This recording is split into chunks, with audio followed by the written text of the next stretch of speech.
Thank you ka muna. Thank you. Welcome, ate. Wish ka, anak. Birthday na ni Katie! Birthday! Katie, ay birthday ko ngayon. Wow! Well, malapit na mag-buwan. Baka maputok na yung oras. Ay, sabi mo.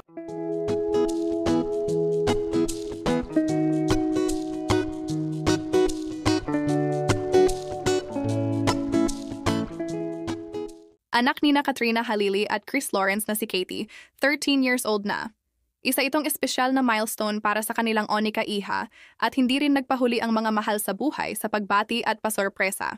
Isa sa mga unang bumati ay ang ninang ni Katie na si Jenilyn Mercado. Bago pa man sumapit ang mismong kaarawan ng bata, may pa-advance birthday cake na agad si Jenilyn para sa kanyang inaanak. Samantala, si Katrina Halili ay emosyonal na nagpahayag ng kanyang birthday message para kay Katie. Sa kanyang post, ibinahagi niya ang walang kapantay na pagmamahal niya sa anak. I love you forever, Katie. Ang gift ni Mama sa'yo, lahat ng oras ko pagmamahal, at ang palaging pagiging nasa tabi mo, anak.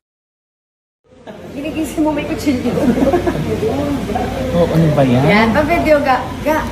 Katie, come here. Nasa na yung celebrant para makain na namin yung cake. Happy birthday to you. Happy birthday to you. Happy birthday, happy birthday. Happy birthday to you. Ay, 12:53 pa lang ako. Ay, thank you ka muna. Thank you. Welcome, ate. Wish ka, anak. Birthday na ni Katie! Birthday! Katie, ay birthday ko ngayon. Wow!